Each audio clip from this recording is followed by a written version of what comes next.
Bienvenidos a una edición más de Al Cierre. Del 16 al 21 de octubre, se realizó en Santiago de Chile la Asamblea número 70 de la Sociedad Interamericana de Prensa. Allí se examinó la situación, entre otras cosas, de la libertad de prensa en la región, cuyo panorama ciertamente no es el mejor y el más agradable. Para conversar con esto, tenemos vía Skype a Adrúbal Aguiar, consultor jurídico y ministro de la Secretaría de Venezuela. Saludos, Adrúbal. Grato placer saludarte, querido amigo, y muy complacido y muy honrado de estar en contacto con la audiencia costarricense. También vía telefónica nos acompaña Eduardo Ulibarri, quien fuera director durante 2 décadas del periódico La Nación y también fue embajador de Costa Rica ante las Naciones Unidas, a quien saludamos. Un placer, Ricardo. Un saludo también a Adrúbal y a todos los televidentes. Muy bien. Antes de iniciar el debate con nuestros distinguidos visitantes, vamos a escuchar y a ver una transmisión preparada por nuestro departamento de producción sobre el resultado de la Asamblea número 70 de la CIP.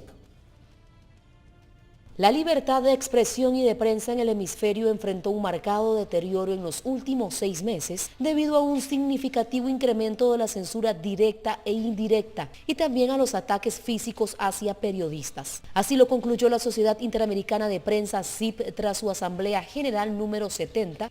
De acuerdo con este organismo internacional, la violencia consumada por el crimen organizado, sicarios del narcotráfico y grupos parapoliciales a órdenes de varios gobiernos de la región dejó un saldo de 11 periodistas asesinados en Honduras, Paraguay, México, El Salvador, Colombia y Perú. Aunado a esto, la CIP destacó también las agresiones físicas que sufren los periodistas en la región, principalmente en países como Venezuela, donde además y según el organismo interamericano de prensa, el gobierno de Nicolás Maduro continúa negando divisas para la compra de insumos de medios impresos. Pero además la Sociedad Interamericana de Prensa denunció que la falta de transparencia y el acceso a la información pública sigue siendo un obstáculo para el libre ejercicio del periodismo en la región. Situación que según el informe comparte la mayoría de países centroamericanos. Finalmente y tras 4 días de asamblea, la CIP concluyó que el gobierno de Barack Obama sigue con su tendencia de prohibir a funcionarios hablar con la prensa. Pero dentro de su informe de conclusiones y como la noticia más positiva de este semestre, la Sociedad Interamericana de Prensa destacó la promulgación de la Ley de Acceso a la Información Pública y Transparencia de Paraguay y aseguró que espera esta iniciativa pueda replicarse en otros países de la región. Muy bien, Adrúbal. Pareciera que estamos ante una situación de retroceso en la región con relación a lo que fue 2 décadas atrás cuando se emitió la declaración de Chapultepec, que ya entonces clamaba por mayores espacios para la libertad de prensa. Mira, cuando en 1994 se adopta la declaración de Chapultepec, que conviene aclarar que se trató de una conferencia hemisférica e incluso occidental en la que participan ex jefes de Estado, dirigentes de la UNESCO, dirigentes de la Sociedad Interamericana de Prensa como promotores de la iniciativa, editores, periodistas, politólogos, académicos. Se advierte que ciertamente el cambio histórico que se había operado a finales de los años 80, a comienzos de los años 90, y que predicaba ciertamente la victoria de la democracia, también estaba comprometido por algunas amenazas inéditas, que por cierto fueron retomadas durante la conferencia de las Américas de la que surge la Carta Democrática Interamericana. Se advertía ya que gobiernos productos de las elecciones podían durante su ejercicio democrático involucionar a fases dictatoriales, dictaduras encubiertas tras el manto de la democracia. Pero lo cierto es que cuando se aprueba la declaración de Chapultepec hace 20 años exactamente, se dice textualmente que la práctica democrática debe reflejarse en instituciones modernas, representativas y respetuosas de los ciudadanos, pero debe presidir también la vida cotidiana. Y lo que es más importante, Ricardo, se dice específicamente que políticos que proclaman su fe en la democracia, es la situación que estamos viviendo actualmente, son a menudo intolerantes ante las críticas públicas. Vale decir, no logran convivir ni coexistir con la libertad de expresión y de prensa, que históricamente, lo ha dicho la Corte Interamericana de Derechos Humanos, ha sido la columna vertebral de la democracia. Permíteme Yo creo que estamos ante una situación de reblandecimiento de la experiencia democrática en la región. No solo de un problema que sufrimos medios y periodistas, somos apenas el síntoma y quizás uno de los síntomas más graves de una profunda crisis que, aun cuando los autores franceses hablaban de crisis de la democracia dentro de la democracia, creo que aquí hay una crisis de la democracia en búsqueda de espacios que no tienen nada que ver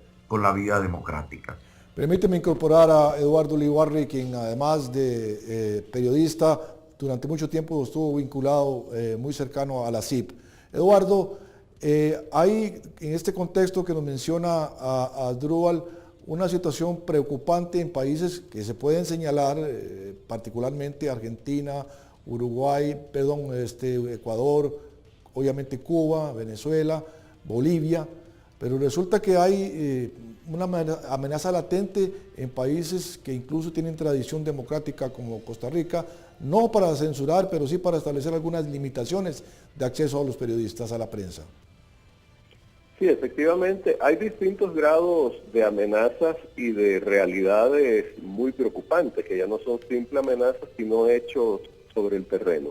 Y me voy a referir a algunos de ellos. Por un lado, se mantiene el caso de Cuba, que no solo es un país en el que no hay libertad de prensa, sino que por el carácter totalitario del régimen se trata de utilizar el aparato de medios estatales como una forma de control de la población. Esa es tal vez la situación más seria desde un punto de vista conceptual y de violación a la libertad de expresión.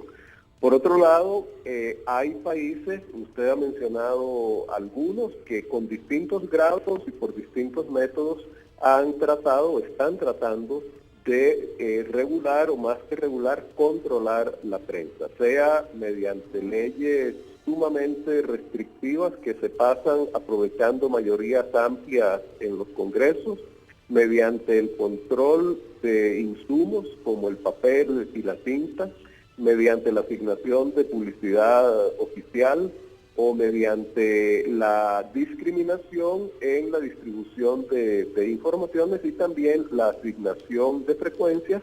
Y una modalidad nueva que se está aplicando en algunos países es presionar a los medios privados para que se vean obligados a vender y que entonces los compren grupos afines al poder establecido.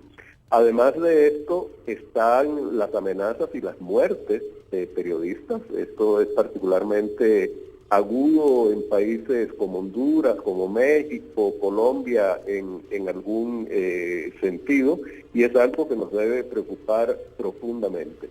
Y sin duda también, como parte del ejercicio democrático, hay países en los que ciertos sectores toman iniciativas adversas a la libertad de prensa. Este es el caso de Costa Rica, tratan de introducirla en los congresos y a veces alcanzan un grado de desarrollo dentro de los congresos sumamente preocupante, sobre todo si no se produce a tiempo una reacción adecuada desde la sociedad y los medios de comunicación. Así que vivimos en realidad un ambiente muy difícil al que se une la violencia y la impunidad, y yo creo que eso hace que no solo los medios de comunicación y los periodistas, sino también los sectores sociales conscientes deban mantenerse alertas y trabajando en favor de la libertad de expresión en su pleno ejercicio.